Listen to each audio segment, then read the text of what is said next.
Good morning, students. How are you? I hope you all are doing very well at your homes.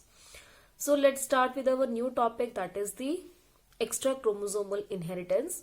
The another name of extra chromosomal inheritance is maternal inheritance or the extra nuclear inheritance or non chromosomal inheritance, and we also call it as the cytoplasmic inheritance. This is the one of the non Mendelian inheritance.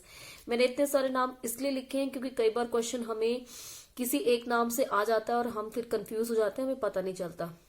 तो non chromosomal inheritance और the extra chromosomal inheritance, as its name itself is signifies that the inheritance pattern we are going to study is not dependent upon the nuclear genes. कि अब तक हमने जितने भी Mendelian inheritance देखा उसमें हमने ये देखा कि जो भी इनहेरिटेंस थी वो सारी की सारी न्यूक्लियर जीन्स के ऊपर डिपेंड करती थी. न्यूक्लियस में जो क्रोमोसोम थे, क्रोमोसोम के ऊपर जो जीन्स थे उसके ऊपर डिपेंड कर रही थी. Now if we talk about inheritance, there are two type of inheritance. One is the nuclear inheritance and one is the cytoplasmic. So nuclear inheritance is due to the presence of the nuclear genes which are present over the chromosome, and we call the set of the genes present in the haploid set of chromosome called as the genome. ठीक है. ऐसे ही हमारे cytoplasm में जो jeans होते हैं उसको हम साइटोप्लाज्मिक जीन्स या प्लाज्मा जीन्स कहते हैं, and the set of genes in present in the plasma is called as the plasmon. जैसे न्यूक्लियर जीन्स में जो जीन्स हैं उन्हें हम जीनोम कहते हैं, ऐसे साइटोप्लाज्म की जीन्स को हम एंटायर सेट को हम क्या बोलते हैं, प्लाज्मोन कहते हैं. Now, what is the extra nuclear inheritance? If we talk about definition, what is the definition?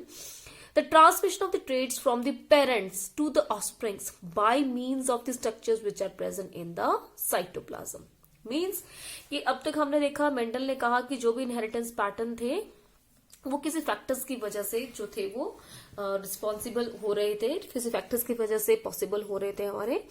तो वो फैक्टर्स जो थे मेंडल्स नहीं जानते थे कि फैक्टर्स वो कहाँ प्रेजेंट है. वो बहुत बाद में पता चला कि these factors were actually genes which were located on the chromosome and the chromosome are present in the nucleus.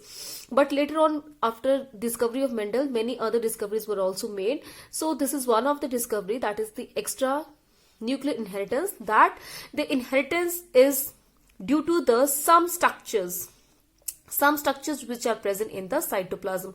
Now these structures may be some genes or some kinds of protein or something else. So this phenomena was discovered by Carl Correns in 1908 in Mirabilis Jalapa, that is your 4 o'clock plant. Now what are the different characteristics of the cytoplasmic inheritance? First, that the offspring bear the character of the female parents. ठीक है. ऐसा क्यों है? क्योंकि आपको पता ही है, अगर हम ह्यूमन की ही बात कर ले या जनरली हमें पता है कि एग का साइज जो होता है वो हमेशा ही ज्यादा होता है, और हमारा चाहे पोलन हो चाहे हमारा स्पर्म हो, स्पर्म या पोलन दोनों का ही साइज जो है बहुत ही कम होता है. तो जब साइज कम होगा वो इसलिए क्योंकि इनका साइटोप्लाज्म जो है वो बहुत कम होता है. न्यूक्लियस में तो न्यूक्लियर जीन उतने ही होंगे जितने कि एग में जीन्स हो गए एक स्पीशीज के, उतने ही न्यूक्लियर जीन्स जो है उसके स्पर्म या पोलन में भी प्रेजेंट होंगे. But the amount of cytoplasm that is present is more in case of the female gamete than the that is present in case of the male gamete. So we can say that the cytoplasmic contribution of the new generation of the zygote is more by the female offspring. Female के ही cytoplasm का contribution जो है वो ज्यादा रहेगा. हमारे आने वाली जो इन दोनों के कॉम्बिनेशन से हमारी न्यू जनरेशन बनेगी उसमें जो साइटोप्लाज्म होगा वो ज्यादातर किसका होगा, फीमेल पेरेंट का ही होगा. ठीक है. तो इसलिए ये जो है ऑफस्प्रिंग में जो कैरेक्टर्स हैं वो किसके ऊपर डिपेंड करेंगे, जो फीमेल के कैरेक्टर्स होंगे. ठीक है. क्योंकि फीमेल के ही साइटोप्लाज्म के कैरेक्टर्स जो है वो आगे ऑफस्प्रिंग में आने हैं. Next character is there is no segregation of genes as takes place in case of meiosis. Meiosis में आप पढ़े ही हमने पहले मेंडेलियन इनहेरिटेंस में कि सेग्रीगेशन ऑफ जीन्स होती है जिसकी वजह से लॉ ऑफ सेग्रीगेशन भी आया. तो ऐसा कुछ भी नहीं होता है in case of the cytoplasm gene. It do not follow Mendelian laws. Mendelian laws में क्या था कि किसी भी ट्रेट को कंट्रोल करने के लिए मेंडल्स ने दो हमारे ट्रेट्स बताए, दो हमें फैक्टर्स बताए थे. एक फैक्टर डोमिनेंट था, एक जो था वो रिसेसिव था। तो ऐसा कोई भी डोमिनेंट रिसेसिव ट्रेट और द सेग्रीगेशन लॉ और the independent assortment law, none of these laws are applicable in case of your cytoplasmic inheritance. Now, what are the different locations of this cytoplasmic inheritance pattern? अगर हम देखें कि ये कहाँ हमें cytoplasmic inheritance pattern देखने को मिलेगा, so plastids, you all know plastids plants में होते हैं, mitochondria, plastids, mitochondria, plasmid bacteria में जो होता है, इन सभी में अपने जो है वो अपना डीएनए होता है। ऐसे कुछ पार्टिकल्स होते हैं जैसे alpha, beta, sigma, kappa particles, ये कुछ एक पार्टिकल्स भी हमें कुछ ऑर्गेनिज्म में देखने को मिलते हैं। ये सारे के सारे जो हमारे ऑर्गेनेलीज हैं जैसे माइटोकॉन्ड्रिया, प्लास्टिड्स और पार्टिकल्स जैसे कि हमारे alpha, beta, these all show the cytoplasmic inheritance. So these are the locations where we can find the cytoplasmic inheritance. Now the next character is that the reciprocal cross gives different result. Reciprocal cross आपको मैंने शुरू में ही बता दिया था कि reciprocal cross जो था वो मेंडेलियन इनहेरिटेंस में उसका रिजल्ट जो था वो सेम रहता था, लेकिन if we talk about the cytoplasmic inheritance, the reciprocal cross give different results. Also in case of the sex linked inheritance, sex linked inheritance में भी reciprocal cross का result जो है वो different ही आता है. Now taking the example, first we will take the example of the Mirabilis jalapa. हमारा एक प्लांट है 4 o'clock प्लांट, आपने पहले भी बॉटनी में बहुत बार इसका नाम सुना होगा. जो मिराबिलिस जलापा है बच्चों, उसकी 3 तरह की ब्रांचेस होती हैं. वो 3 तरह की ब्रांचेस कौन सी होती हैं? कुछ जो होती हैं वो ग्रीन होती हैं, some are greens because they have the chloroplast which provide green colour to them, and some of the branches they may be variegated because they possess the chloroplast and the leucoplast. ठीक है. और कुछ जो branches है वो colour उनका pale होता है because they have only leucoplast. So these 3 types of branches may be present on a single plant or the different plant in case of the Mirabilis jalapa 4 o'clock plant. Now what these plastids are actually, ये जो plastids हैं chloroplast, leucoplast, ये क्या होते हैं? ये plastids हैं, इनमें अपना डीएनए होता है. They possess their own DNA so that they are the semi autonomous organelles, and any organelle or any of the organism having its own DNA, it have the capability of replication, transcription as well as the translation. ठीक है. तो इनका inheritance pattern कैसा है? Now we will look. Let us take an example. We will take a female having green color whereas the male having pale color. अब ये male female क्या बोल रहे हैं? हमने फीमेल फ्लावर लिया है जो कि ग्रीन ब्रांच के ऊपर है, और हमने एक मेल फ्लावर लिया है या हमने जो है पोलन लिए हैं ऐसे मेल से जो कि प्रेजेंट है एक पेल ब्रांच के ऊपर. ठीक है. तो pollen from a branch having the pale colour is crossed with the female flower which is present on the green branch. जब इनकी दोनों की हमने क्रॉसिंग की है तो हमारा रिजल्ट क्या होगा? मेंडेलियन इनहेरिटेंस क्या बोलती है कि जो डोमिनेंट ट्रेट होगा वही खुद को रिप्रेजेंट करेगा, लेकिन in case of the cytoplasmic inheritance none of the traits are dominant, बल्कि पूरा का पूरा इन्फ्लुएंस किसका होगा? फीमेल का. तो जो आगे F1 ऑफस्प्रिंग्स आते हैं दीज ऑल आर ग्रीन. यहां पर जो हमारे फ्लावर्स आए, यहाँ पे दोनों की क्रॉसिंग से जो हमारा फ्लावर बना, जब इस फ्लावर की सीड्स को उगाया गया तो उस सीड से जो हमारे प्लांट्स निकले तो वो सारे के सारे प्लांट्स क्या थे? These all the plants were green in colour which resembled the branches of the plant from which we took the female. ठीक है. So this is the cytoplasmic inheritance. Now if we consider reciprocal cross of this, reciprocal क्या करेंगे कि इसको हम green वाले को mail बना देंगे और पेल वाले को फीमेल बना देंगे. अब देखते हैं अब क्या होता है. हमने क्या किया? फीमेल को हमने बना दिया पेल और मेल को हमने बना दिया हमने ग्रीन. ठीक है. हमने ये जो हमने छोटे छोटे सर्कल्स शो किए हैं, ये सर्कल्स शो किए हैं एक्चुअली ल्यूकोप्लास्ट को, यानी कि इसके बीच में कोई भी जो है कलर पिगमेंट नहीं है। तो अब हमने रेसिप्रोकल क्रॉस में क्या किया, we took a female flower from a branch which is pale in colour and cross it with the pollen which we have taken from the branch having the green color. Now what happens? The next generation, the generation so formed will be exactly like that of the female. It will not depend upon the male. चाहे mail की green ही branches थी, लेकिन हमारे जो offspring आई वो सारी की सारी कैसी थी, एंटायरली अपनी फीमेल पेरेंट के जैसे, सारे के सारे फीमेल पेरेंट के जैसे ही हुए। और इन दोनों से जो नया ऑफस्प्रिंग आया उसके सीड्स लगाए, उस सीड से जो new generation I, they all showed the characteristics of the female parents. These all were pale in color, right? So this is the Mirabilis jalapa. Now if we talk about, अगर हम इसका एक generalise सा एक table देख लें, ये आपकी बुक से मैंने टेबल बनाया है तो हम इसे देख लेते हैं। तो इस टेबल में देखेंगे हमने क्या लिखा है, एक तरफ लिखा है a branch providing female gamete, a branch providing male gamete and the often offspring. क्या इसका रिजल्ट आएगा? अब हमने फीमेल जो है वो किस ब्रांच से लिया, ग्रीन से। हमने मेल लिया, चाहे ग्रीन से ले, चाहे पेल से ले, चाहे वेरीगेटेड से ले, कोई फर्क नहीं पड़ता। हमारी F1 ऑफस्प्रिंग जो है वो टोटली किसके ऊपर डिपेंड करेगी, अपनी मदर के ऊपर, अपने फीमेल गैमेट के ऊपर।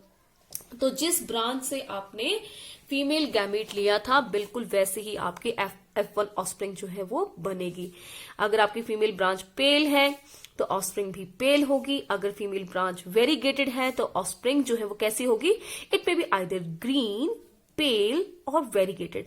यानी कि मेल चाहे जो मर्जी ले लो आप, हमने मेल जो है हमेशा क्या लिया, या हमने ग्रीन लिया या पेल या variegated, it do not depend, कुछ फर्क नहीं पड़ता, क्योंकि ये किसी भी तरह से जो है वो डिपेंड नहीं करता है हमारी F1 जनरेशन के ऊपर, because this is an example of the cytoplasmic inheritance in which the F1 offspring will totally resemble its female parents. The male will play no role, right? Now next is the shell coiling. Shell coiling जो है, this is one of the another important example of the cytoplasmic inheritance. So we will study shell coiling in a snail called as the Limnia praegra. Now shell coiling is again an example of predetermination. So shell coiling में हम predetermination भी study करते हैं, ठीक है। तो predetermination की जब हम बात करते हैं तो predetermination क्या चीज है, predetermination है means पहले, डिटर्मिनेशन मीन्स डिसाइड हो जाना, कि पहले डिटर्मिन हो गया है फेट, कि जो ऑफस्प्रिंग है उसका फेट जो है वो गैमेटिक लेवल पर ही डिसाइड हो चुका है। हमारी जो ऑफस्प्रिंग है उसका जो फेट है वो फीमेल के गैमेट के ऊपर, उसकी जो मदर फीमेल है उसके ऊपर डिपेंड करेगा, उसके गैमेट के ऊपर डिपेंड करेगा। आगे कुछ भी जो है वो कैसा भी कुछ भी हो, कोई फर्क नहीं पड़ता। So what is predetermination? It is the effect of the mother's gene on the characteristics of the offsprings through the cytoplasm, but it do not involve the plasmogene. पीछे जो था हमारा एग्जांपल, वहां पे तो प्लाज्मा जीन इन्वॉल्व थी हमारी, यानी कि हमारे जो क्लोरोप्लास्ट या यूग्लूकोप्लास्ट है उसमें डीएनए था, लेकिन यहाँ पे डीएनए नहीं है, यहाँ पे जीन्स नहीं है, प्लाज्मा जीन्स नहीं है, यहाँ पे कुछ और है, और वो कुछ और क्या है, कुछ प्रोटीन्स हैं, ठीक है।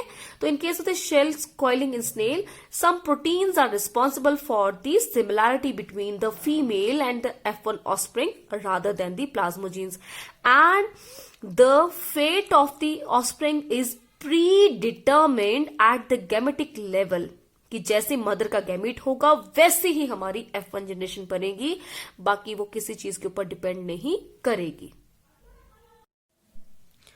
नाउ शेल कॉइलिंग, बड़े ध्यान से सुनना कि बच्चों को हमेशा ही इस शेल कॉइलिंग में कंफ्यूजन होती है, तो इसको बड़े अच्छे से समझना आपने, है कुछ भी नहीं, लेकिन ऐसे ही आप जब ध्यान से सुनते नहीं है तब हमें कंफ्यूजन होती है।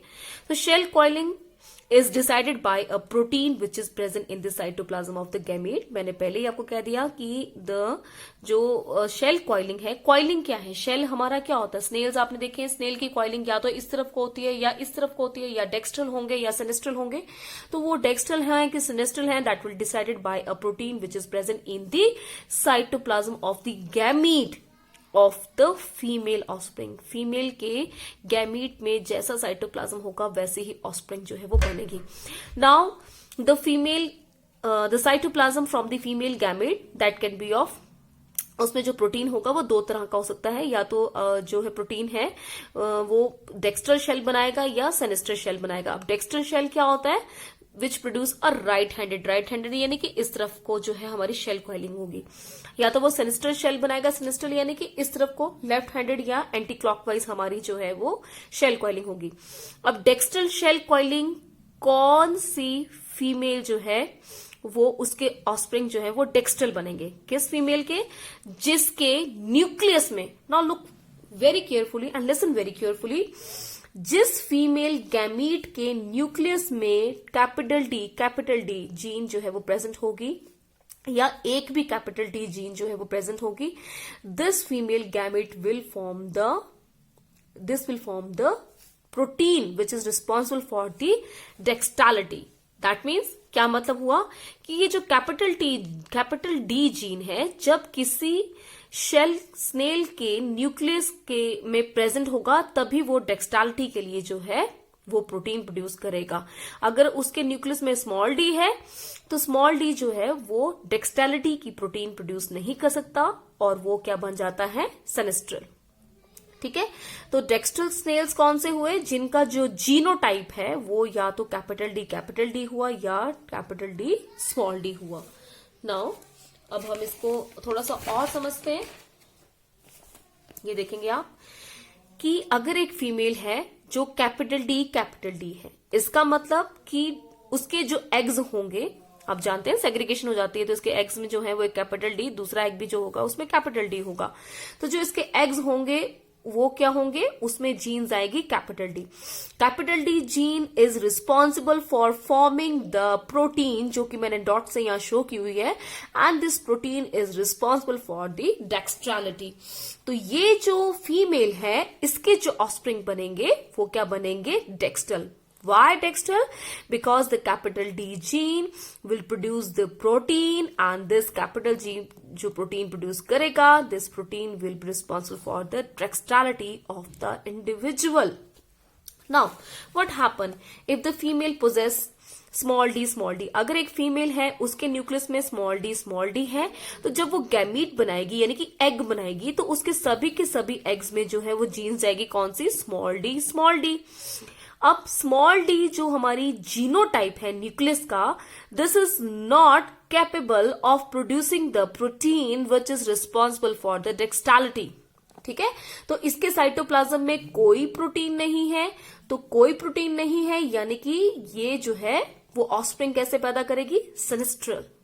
ठीक है, तो ये चीजें हमें बड़ी अच्छे से क्लियर होनी चाहिए, तब हमें आगे जो है वो बिल्कुल समझ आ जाएगा. Now we will consider a cross. We will take a dextral male and a sinistral female.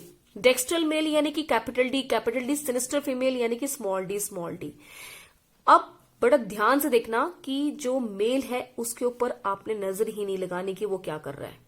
ठीक है, मेल के गैमीट के ऊपर कुछ डिपेंड नहीं करेगा, सब कुछ डिपेंड करेगा किसके ऊपर, फीमेल गैमीट के ऊपर, कि फीमेल के गैमीट में क्या चल रहा है, उसके पास क्या है. अब यहां पर जब मियोसिस हुआ तो फीमेल गैमीट के पास क्या आया, small D. The small D is not responsible for producing the protein for dextality. That means this will have no protein. This is without protein. अब ये विदाउट प्रोटीन का जो गैमीट है, फीमेल गैमीट, इसकी जब ऑस्प्रिंग पैदा होगी वो भी विदाउट प्रोटीन ही होगी, यानी कि वो सारी की सारी क्या होगी, सेनिस्ट्रल होगी. नो डाउट कि इसको कैपिटल डी मिला है अपने मेल पेरेंट से कैपिटल डी मिल गया, लेकिन because it is a case of predetermination in which the fate of the offspring is predetermined by the gamete that is the female. Female gamete ही बताएगा कि आगे ऑफस्प्रिंग कैसी बनेगी। फीमेल गैमेट स्मॉल डी है, no protein in its cytoplasm, so no protein in the cytoplasm of the F1 generation and all the snails so produce are sinistral. Now on selfing, selfing का मतलब क्या होता है आपको पता है। Selfing का मतलब होता है कि जब हम दो F1 इंडिविजुअल की आपस में क्रॉसिंग करवा देते हैं। अब हमने यहाँ पे क्या किया, दो F1 इंडिविजुअल की क्रॉसिंग करवा दी, ठीक है। तो सारे के सारे इंडिविजुअल कैसे पैदा हुए हमारे यहाँ पे, D, capital D, small D. अब यहाँ पे capital D small D, capital D small D, हमने दो इंडिविजुअल्स ले लिए। एक ले लिया हमने फीमेल, एक ले लिया हमने male. Now look very carefully, this point should be under consideration very sincerely, कि आपका जो कैपिटल डी स्मॉल डी जो फीमेल है, नो डाउट कि अपने आप में ये सिनिस्ट्रल है। अपने आप में क्यों सिनिस्ट्रल है, क्योंकि इसकी मदर सिनिस्ट्रल थी। अपने आप में सिनिस्ट्रल है क्योंकि मदर सिनिस्ट्रल थी। लेकिन क्योंकि इसके न्यूक्लियस में कैपिटल डी जीन प्रेजेंट है, तो ये अपने लाइफ टाइम में प्रोटीन को प्रोड्यूस करेगी and this protein is responsible for the dextrality, ठीक है। खुद सिनिस्ट्रल है itself, this snail is sinistral, but because of the presence of the capital D gene in its nucleus, in its lifetime it is able to produce the protein which is responsible for dextrality. So because of the presence of the protein, it will produce all the offspring which are dextral, ठीक है। अब यहाँ पे हमारी जो female है वो capital D small D, हमने ये यूनिट स्केल बना दिया। Capital D is obviously dextral, D is dextral, capital D small D dextral, even the small d is again dextral. Why? Because its mother जो इसकी mother थी, उस mother के genotype में कैपिटल डी प्रेजेंट है और उसने अपने लाइफ टाइप में डेक्स्ट्रैलिटी का प्रोटीन प्रोड्यूस किया है, जो कि इसके गैमेट्स में आया और उसके गैमेट से नेक्स्ट जनरेशन में आया। So this is predetermination and cytoplasmic inheritance. No doubt she was herself sinistral. अब हम निकालेंगे F3 जनरेशन। ये हमारे यहाँ आ गई ना, पेरेंट्स 1 F1 जनरेशन, अभी हमारी पेरेंट्स 2 आ गई, ये सॉरी F1 जनरेशन। अब हम निकालेंगे F1, ये आ गई हमारी, ये हमारी F2 आ गई। अब हम F3 जनरेशन निकालेंगे। F3 जनरेशन में हमने क्या कर लिया, फिर से सेल्फिंग कर लेंगे। अब हम दो डेक्स्ट्रल इंडिविजुअल ले लेंगे। कौन कौन से ले लेते हैं, अब हम ले लेते हैं ये वाले। अब हम क्रॉस करवा लेते हैं, एक इसके बीच में और एक इसके बीच में, ठीक है। दोनों के दोनों क्या है, डेक्स्ट्रल हैं। One dextral is capital D and another dextral is small D. अब इनका हम क्रॉस करवाएंगे, देखते हैं क्या होता है। नाउ डेक्स्ट्रल फीमेल, हमने फीमेल ली अब स्मॉल डी, और यहां पे मेल ले लिया हमने कैपिटल डी। अब फिर वही बात आ गई कि आगे ऑफस्प्रिंग कैसी बनेगी, that will totally depend upon the female. अब जो स्मॉल डी फीमेल है, no doubt she is herself dextral. क्यों, क्योंकि इसकी मदर डेक्स्ट्रल थी, तो ये खुद भी क्या है, ये जो है ये डेक्स्ट्रल क्यों हुई, क्योंकि इसके मदर ने प्रोटीन प्रोड्यूस किया था, तो ये डेक्स्ट्रल बन गई। लेकिन अपनी लाइफ टाइम में ये डेक्स्ट्रैलिटी के प्रोटीन को प्रोड्यूस नहीं कर सकती। Why? Because the capital D gene is required for producing the protein for dextrality, and it should be there in the cytoplasm, in the nucleus, so that it can produce the dextrality protein. क्योंकि इसके cytoplasm में, इसके nucleus में capital D gene नहीं है, सिर्फ कौन सी है, स्मॉल डी। तो ये स्मॉल डी जीन्स जो है ये डेक्स्ट्रैलिटी का प्रोटीन प्रोड्यूस नहीं कर सकती। तो इसके आगे जितने भी इंडिविजुअल होंगे वो सारे के सारे क्या होंगे, सिनिस्ट्रल। नो डाउट कि इसके पेरेंट्स, जो इसका मेल पेरेंट है वो कैपिटल डी ही है। हाँ, उसके साइटोप्लाज्म में प्रोटीन बन रहा है, लेकिन ये मेल है ना, इसका जो स्पर्म है वो तो बहुत छोटा है, उसके स्पर्म के साइटोप्लाज्म का कोई कंट्रीब्यूशन नहीं होना है, तो इसकी कंट्रीब्यूशन 0। सारी की सारी कंट्रीब्यूशन किसकी, मदर की, और मदर के साइटोप्लाज्म में प्रोटीन नहीं है क्योंकि कैपिटल डी इसके पास न्यूक्लियस में नहीं है। So she will produce all her offsprings as sinistral. Even due to, even though she have these individual have one capital D which they have received from their male parent, but it will show no contribution. All the contribution would be made by the female parents. So this is the F3 generation. So what is shell coiling? The shell coiling of the progeny is decided by what is present in the cytoplasm of the egg. कि mother के egg में क्या present है वो ही decide करेगा shell coiling को, ठीक है. And this is the example of the pre determination, ठीक है. तो फिर एक बार इसको रिवाइज कर लेते हैं. क्या था कि कैपिटल डी मदर जो होगी, she will produce the protein for dextrality in her lifetime. So the egg have the protein for dextrality and all the F1 individuals so produced will be dextral. If the female is capital D, small d or capital D, even then she will produce the protein for dextrality in her lifetime, and the gametes will also have, gametes means the eggs will also have protein and produce the dextral individual. And if the female is small d, she will not produce any of the protein during her lifetime, and no protein will be go into the eggs, and all the F1 individuals so produced by such female will be sinistral. ठीक है, तो ये हमने बिल्कुल ध्यान से जो है वो कर लेना है. Now the last example of the cytoplasmic inheritance is the kappa particles. Kappa particles आपने पहले भी पढ़ा होगा +2 में. So these kappa particles are what? These were reported by T.M. Sanborn in the 1943, and these were reported in the paramecium. You all know what is paramecium. It is a protozoan. Paramecium basically have two types of strains. One is the killer and one is the sensitive. Now, which is the killer trait? Killer trait is that trait which possess some particles in its cytoplasm, and these particles are called as the kappa particles. Now, what these kappa particles are basically? These kappa particles are some cytoplasmic granules which produced a toxin called as the paramecium. कुछ cytoplasmic granules हैं जो कि एक toxin बनाएंगे, उस toxin का नाम है पैरामीशियन. अब ये जो ग्रेन्यूल्स हैं कुछ इस तरह के मेम्ब्रेन बाउंड ग्रेन्यूल, छोटे छोटे सर्कल्स मेम्ब्रेन बाउंड ग्रेन्यूल्स जो है वो पैरामीशियम के साइटोप्लाज्म में प्रेजेंट होते हैं, जो कि पैरामीसिन नाम का एक टॉक्सिन बनाते हैं. और ये बेसिकली है क्या, इन जो कापा पार्टिकल्स हैं इसके अंदर होता क्या है, they contain a little bit of DNA and RNA. तो जिस भी ऑर्गेनेली में DNA और RNA होता है, you all know these are the self replicating organelles. ठीक है.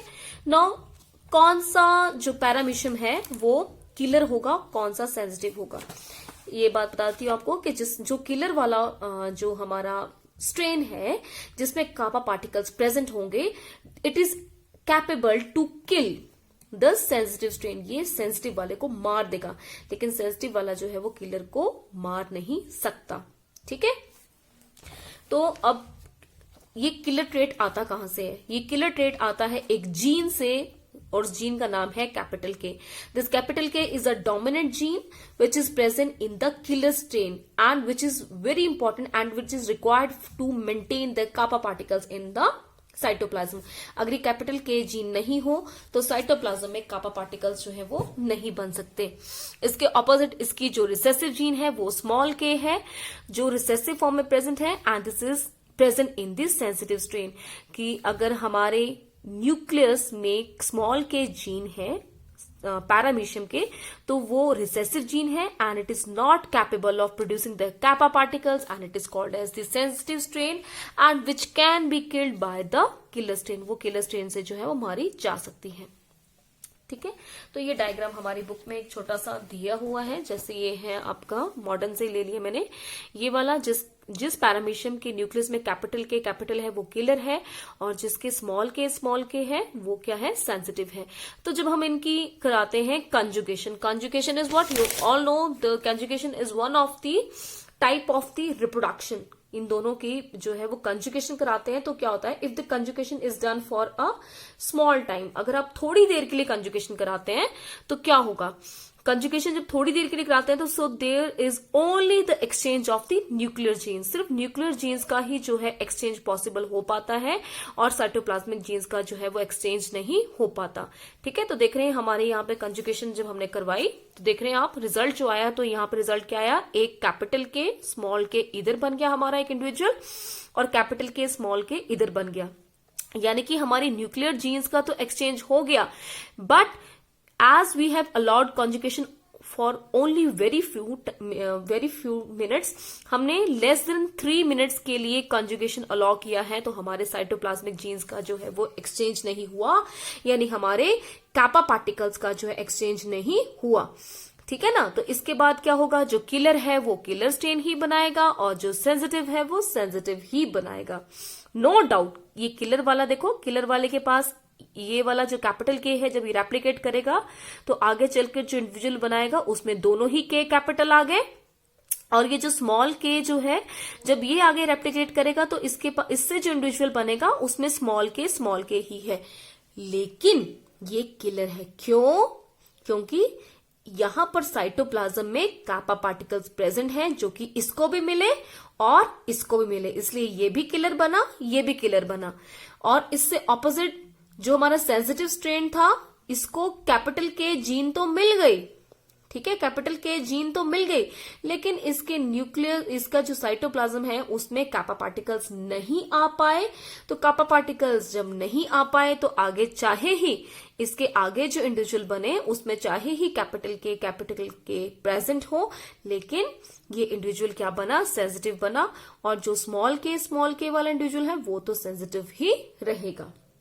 ठीक है, now what happen if we allow the conjugation for a longer time, अगर हम ज्यादा देर के लिए कंजुगेशन अलाउ करते हैं तो क्या होगा। अच्छा, एक और चीज बताती हूँ, अभी तो मैंने कहा कि जो किलर वाला वो सेंसिटिव को मार देता है, तो जैसे इनकी कंजुगेशन करते हैं तो ये मारा क्यों नहीं इसने इसको, ऐसा इसलिए हुआ कि जब हम इन दोनों की कंजुगेशन कराते हैं, आर्टिफिशियली कराते हैं हम कंजुगेशन, तो क्या होता है जब ये पैरामीसिन पॉइजन रिलीज करेगा, टॉक्सिन रिलीज करेगा अपने आसपास के एनवायरमेंट में, तो हम उस टॉक्सिन को जो है वो तुरंत ही वहां से हटा लेते हैं, so that it may not kill the sensitive strain. तो जब हम उसके टॉक्सिन यानी कि पैरामीशन को निकाल लेंगे तभी ही इन दोनों की कॉन्जुगेशन जो है वो पॉसिबल होगी। अच्छा, अब हमने फिर से किलर और सेंसिटिव की कॉन्जुगेशन करा दी। Now we allow the conjugation for a longer time, हम ज्यादा देर के लिए कॉन्जुगेशन अलाउ करते हैं। जब ज्यादा देर के लिए कॉन्जुगेशन अलाउ करते हैं तो हमारी न्यूक्लियर जीन्स के साथ हमारे साइटोप्लाज्मिक जीन्स का भी जो है वो एक्सचेंज हो जाता है, हमारा साइटोप्लाज्म का भी एक्सचेंज जो है वो पॉसिबल हो जाता है। ठीक है, तो हमने यहां पर conjugation allow key for the longer duration. Now what happens? Now if we allow the conjugation for a longer time, both the strains so formed after the conjugation they become killer. यहां पर capital के इसका खुद का, small के यहां से लिया, इसके पास भी सेम ऐसे कैपिटल के इसने ले लिया इससे और स्मॉल के इसके पास पहले से था, लेकिन अब हमारा साइटोप्लाज्म का भी एक्सचेंज पॉसिबल हो गया, तो दोनों के दोनों क्या बन गए, किलर बन गए। ठीक है, तो जो हमारी F1 जनरेशन थी उसमें दोनों के दोनों क्या बन गए, किलर। अब आगे हमने इसकी फिर से ऑटोगैमी मीन्स इनकी हमने सेल्फ रिप्रोडक्शन जो है वो होने दी हमने, यानी कि अब इनकी सेक्सुअल रिप्रोडक्शन नहीं हुई, अब इनकी जो है वो रिप्रोडक्शन जो है वो ऑटोगैमी से हुई। ठीक है ना, तो यहां पर असेक्सुअल रिप्रोडक्शन हुई बेसिकली। तो असेक्सुअल रिप्रोडक्शन जब ऑटोगैमी से हुई तो यहां पर ये कैपिटल के इधर आ गया, स्मॉल के इधर आ गया, इधर भी कैपिटल के इधर आ गया, और इसका जो है वो आगे बन गया small K. Now what happen in case of the F2 generation, the individuals which have small K they become sensitive. Why? Because I have told you earlier, to maintain the kappa particles, the individual must have capital K gene in its nucleus. तो जिस individual के nucleus में kappa particles present होंगे वही जो है आगे चल के किलर बनेगा। और दूसरी बात ये है कि जब ये ऑटोगैमी होती है, सेल्फ रिप्रोडक्शन हो रही है, उस समय पर हमारे जितनी फास्टली हमारी न्यूक्लियर जीन्स जो है वो डिवाइड कर लेती हैं, उतनी फास्टली हमारे जो है वो साइटोप्लाज्मिक जीन्स जो है यानी कि कापा पार्टिकल्स डिवाइड नहीं कर पाते, जिसकी वजह से ये जो इंडिविजुअल्स हैं इनको कापा पार्टिकल्स कम मिले और धीरे धीरे उसका इफेक्ट क्या हो गया, खत्म हो गया। और जो कैपिटल के वाले जो इंडिविजुअल्स हैं उनमें kappa पार्टिकल्स और भी प्रोड्यूस हो पाए because of the presence of the capital K, and they become killer and the other they become sensitive.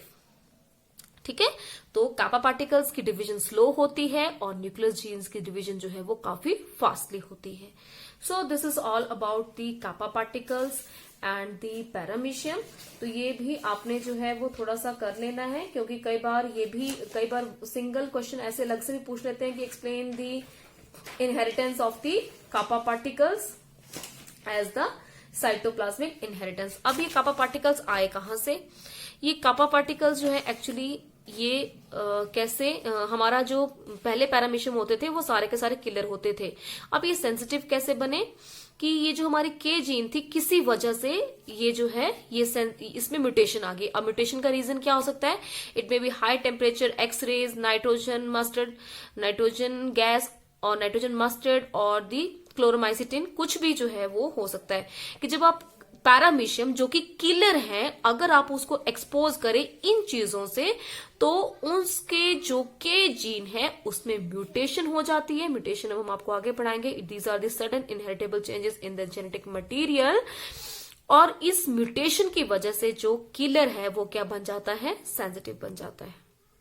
ठीक है, तो ये आ गया आपका kappa पार्टिकल्स। तो ये आपने अच्छे से कर लेना है। ये तीनों के तीनों example, that is mirabilis जलापा, kappa particles और शेल कॉइलिंग। वैसे तो ये डिफरेंट अलग से नहीं पूछते, लेकिन कई बार पूछ भी लेते हैं, तो आपने तीनों ही कर लेने। हमारी बुक में ये तीनों ही मेंशन्ड है। So that's all for today. ये आपने अपनी बुक्स में भी जो है नोटबुक्स में वो नोट कर लेना है।